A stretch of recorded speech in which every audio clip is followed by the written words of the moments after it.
Onun jurnalistlerдің erkinliginde айтып atpaysiz mı? Jurnalistlerin erkinliginde Kırgızstanda жоқ bu. Qaysı jurnalist emneni қаласа, қандай қаласа жазса болады. Бирок biz акыркы жылдары балардан мындай талап кылып атабыз.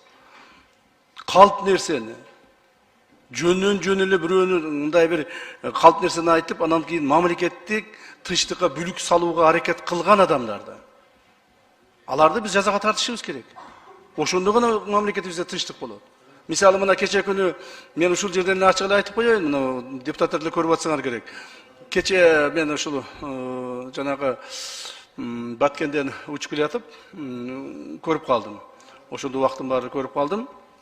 Баягы Темиров деген дагы бир какой-то расследованиясы чыгарыптыр. Якобы Вьетнамдарга жерлерди сатып бердик, тияк-бияк деп. То есть президентибизге айтып, сөз келтирип, ушу президент сатып берди, мына Кытайларга жерди сатып берди, Вьетнамдарга жерди сатып берди, дагы башкаларды деп жок эле. Ошону журналист деп эсептесек болобу? Так. Ал Вьетнамдарды Кыргызстанга алып келиш үчүн 1 жылдан бери чуркайбыз. Кыргызстанга акчасын вложить этип, ушул жерге инвестиция алып келиш үчүн 1 жылдан ашык убакыттан бери чуркайбыз. Мына мага мындан бир 2 апта алдын Бишкек шаарынын мэри Айбек Жуншалиев мындай кубанып, сүйүнүп мага телефон чалыптыр.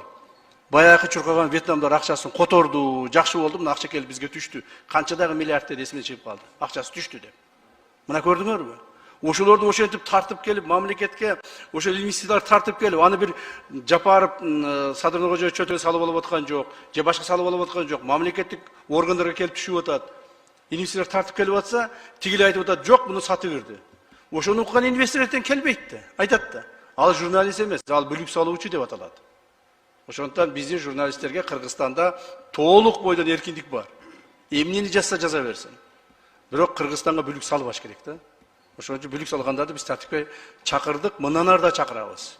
Керек болсо жакында мына силер мыйзам кабыл алдыңар окшойт чамасы, жанагы абройго чек келтирүү боюнча деп, же кабыл алып атасыңарбы, чөтө мен азыр эсимде жок. Ошол эгер кабыл алынып кала турган болсо, анда аброюбузга шек келтирди деп дагы буларды биз тартипке салабыз. Мен сиз отурган жериңизден эле сизди ата жотоңузду өзүңүздү кошуп эле сөгүп кирсем сиз айтасыздар, бу жинди болуп калганбы деп туурабы? Журналисттерге да ошондой талап болуш керек да. Рахмат.